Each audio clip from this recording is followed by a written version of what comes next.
दोस्तों नमस्कार, मैं हूं संजीत कुमार और आपने देखना शुरू कर दिया है बिहार टीचर पॉइंट।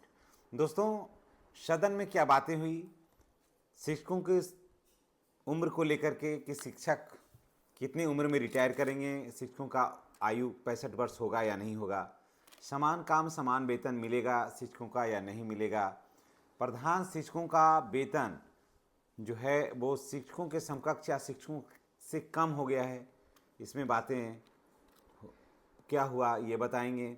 और विशिष्ट शिक्षकों को समान काम समान वेतन, पहले का जो मुद्दा था, जैसे नियोजित शिक्षक थे लोग, तो वहाँ पर समान काम समान वेतन का मुद्दा जो फंस गया था, तो अब तो राजकर्मी बन गए हैं, तो समान काम के बदले समान वेतन होगा या नहीं होगा। इन सारे बातों का सदन में जो महत्वपूर्ण बिंदु पर जो चर्चा परिचर्चा हुई है, उसके संबंध में हम आपके समक्ष लेकर आए हैं। और क्या सदन में बातें हुई है ये हम लेकर के आपके पास आए हैं। तो जानिए कि जो सवाल हुआ था उसका शिक्षा मंत्री ने क्या जवाब दिया है, इन सारी बातों का चर्चा होगा। तो चलिए, इससे पहले कि आगे का वीडियो हम दिखलाएंगे आपको, बताएं चैनल पर नए हैं तो चैनल को सब्सक्राइब करिए और बेल आइकन को दबाइए ताकि वीडियो का जो नोटिफिकेशन है दोस्तों वो आपको मिलता रहे। तो चलिए, सदन में क्या कुछ बातें हुई है हम आपको बताते हैं। और निश्चित रूप से ये बात हर लोगों को जानना चाहिए कि सदन में शिक्षकों से जुड़ा हुआ मुद्दे हैं वो क्या होगा। देखिए, पहला प्रश्न था कि जब बिहार के सभी नियोजित शिक्षक अब राजकर्मी बन चुके हैं, पहला सवाल था कि बिहार के जब सभी नियोजित शिक्षक राजकर्मी बन चुके हैं तो उन्हें 7वें वेतन आयोग के अनुसार राजकर्मी वाला पे मैट्रिक्स क्यों नहीं दिया जा रहा है। तो उसमें माननीय शिक्षा मंत्री का उत्तर है कि सरकार ने स्पष्ट किया है कि विशिष्ट शिक्षकों को वेतन संरक्षण यानी पे प्रोटेक्शन दिया गया है। जहां तक 7वें वेतन आयोग का फिटमेंट मैट्रिक्स का सवाल है, तो इस विषय को पुनः वित्त विभाग से राय लेकर पुनः परीक्षण किया जाएगा। यदि वेतन पुनरीक्षण देय होगा तो सरकार निश्चित रूप से देगी, यानी कि इस पर विचार किया जा रहा है, विचाराधीन है ये मामला। आगे देखिए क्या है, नेक्स्ट है, अगला सवाल है, दूसरा सवाल कि विशिष्ट शिक्षकों को स्थानीय निकाय नियमावली 2020 के तहत, सवाल को सुन लीजिएगा कि विशिष्ट शिक्षकों को स्थानीय निकाय नियमावली 2020 के तहत पूर्ण वेतन संरक्षण का प्रावधान है, ठीक है, फिर भी जिलों में सही तरीके से इसे लागू क्यों नहीं किया जा रहा है।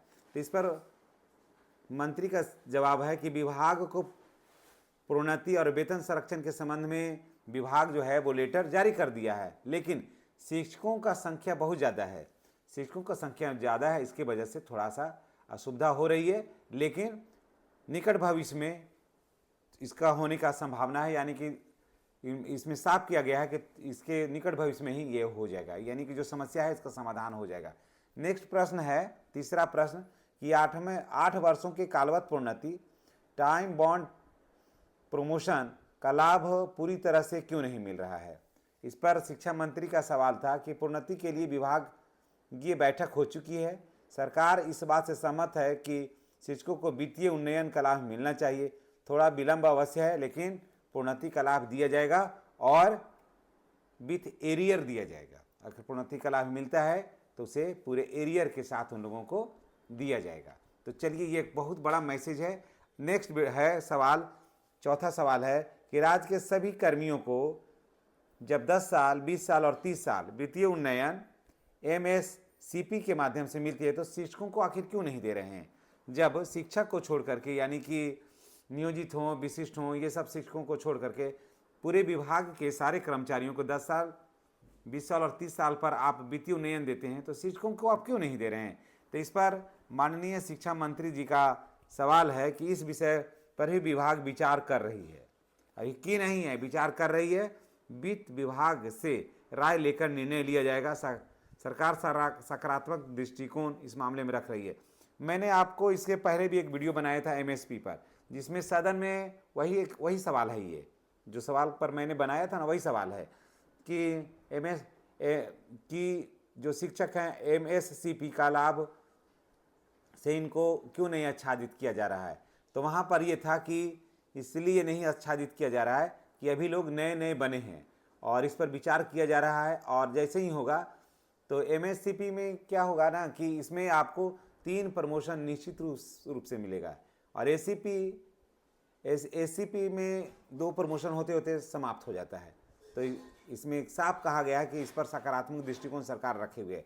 5वां प्रश्न है जो शिक्षक 1 साल या 2 साल में सेवानिवृत्त होने वाले हैं या हो गए हैं, उन्हें पेंशन, ग्रेजुइटी, मेडिकल सुविधाओं का लाभ क्यों नहीं मिल रहा है। सरकार का तो उसमें माननीय मंत्री का सवाल है कि सरकार इस पर प्रयास कर रही है, जो भी वित्तीय लाभ होगा वो दे होगा और आवश्यकता होगी तो विशेष प्रावधान के तहत भी विचार किया जाएगा। और जो रिटायर कर गए हैं तो जो यहाँ भी बढ़ेगा उसका लाभ उनको दिया जाएगा। ठीक है। 6ठा प्रश्न है कि प्रधानाध्यापक और शिक्षक का वेतन एक समान हो गया, तो क्या इस वेतन विसंगति को दूर किया जाएगा। सवाल है 6ठा कि प्रधानाध्यापक या प्रधान शिक्षकों का वेतन जो है वो शिक्षक के समतुल्य हो गया है, तो क्या इस वेतन विसंगति को दूर किया जाएगा। माननीय शिक्षा मंत्री का जवाब है कि सरकार पहले ही लाखों शिक्षकों को वेतन विसंगति जो है वो दूर कर ली है और इस विषय को सहानुभूतिपूर्वक देखा जाएगा, वित्त विभाग से विचार लिया जाएगा, उसके बाद इस पर फिर निर्णय लिया जाएगा। समझ गए। अभी इस पर ये मामला मने विचाराधीन भी नहीं है, अभी इस मामला संज्ञान में नहीं लिया गया है, यानी फिर आएगा तो इस पर विचार करेंगे, यानी कि जितना भी मिल रहा है फिलहाल अभी उतना ही मिलेगा। आगे क्या है कि क्या सेवानिवृत्ति 60 से बढ़ाकर 62 वर्ष की जाएगी। तो माननीय मंत्री ने जवाब दिया, यानी शिक्षा मंत्री ने जवाब दिया है कि इस विषय पर सदन में मांग रखी गई है, इस पर सरकार सहानुभूतिपूर्वक विचार कर रही है, लेकिन अंतिम निर्णय नहीं लिया गया है, लेकिन इस पर निर्णय होने की प्रबल संभावना है, यानी कि 60 वर्ष से बढ़ाकर के 62 वर्ष किया जाएगा। माननीय मंत्री ने साफ कहा है कि इस पर होने की पूरी संभावना है। आगे देखिए क्या है 8वां प्रश्न में कि विश्वविद्यालय में कार्यरत अतिथि शिक्षकों की सेवा 65 वर्ष तक सुनिश्चित की जाएगी। क्या विश्वविद्यालय में कार्यरत अतिथि शिक्षकों की सेवा 65 वर्ष तक सुनिश्चित की जाएगी। तो माननीय शिक्षा मंत्री का क्या जवाब है कि इस विषय पर पूर्व में भी चर्चा हो गई है, अन्य राज्यों को देखते हुए नीतिगत समीक्षा की जाएगी, फिलहाल इसकी कोई घोषणा संभव अभी नहीं है। समझ गए। अब देखिए नेक्स्ट क्या है कि सरकार ने सुप्रीम कोर्ट में समान काम समान वेतन वाले निर्णय का हवाला दिया, लेकिन अब कोई भी शिक्षक, अब जब सभी शिक्षक राजकर्मी बन चुके हैं तो फिर पुराना निर्णय क्यों नहीं लागू किया जा रहा है। यानी कि पहले आप ये कह रहे थे कि सभी नियोजित शिक्षक हैं और तो उसके लिए नहीं इन लोगों को मिला है, अब तो राजकर्मी बन गए हैं, तो क्या इन लोगों को समान काम समान वेतन दिया जाएगा। जो मामला कोर्ट में भी इसमें फरियाया हुआ है। तो सरकार का कहना है कि पूर्व में जब शिक्षक पंचायती राज व्यवस्था के अधीन थे तब सुप्रीम कोर्ट ने समान काम समान वेतन को नकार दिया था, लेकिन अब जब राजकर्मी बन चुके हैं तो वर्तमान स्थिति की समीक्षा की जाएगी और वेतन संरचना में आवश्यकता हुई तो सुधार किया जाएगा और फिर इस पर सहानुभूतिपूर्वक विचार किया जाएगा। यानी कि इस मामले को काटा नहीं गया है, इस मामले को कहा गया है कि सहानुभूतिपूर्वक इस पर अब विचार हम करेंगे।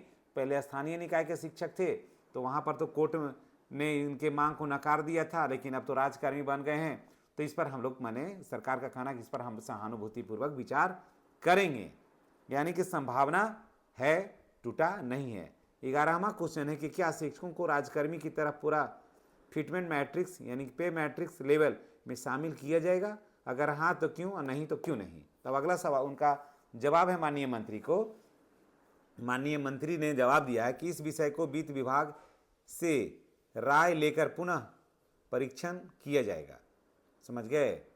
पुनः परीक्षण किया जाएगा और सरकार ने आश्वासन दिया है कि जहां जो देय होगा वह दिया जाएगा। अंतिम निर्णय नहीं हुआ लेकिन मामला खुला हुआ है, यानी कि यस और नो में अभी मामला फंसा हुआ है, इस पर कोई सकारात्मक निर्णय अभी फिलहाल नहीं हुआ है, लेकिन इनकार भी नहीं किया जा सकता है, यानी कि ऑप्शन जो है वो खुला हुआ है।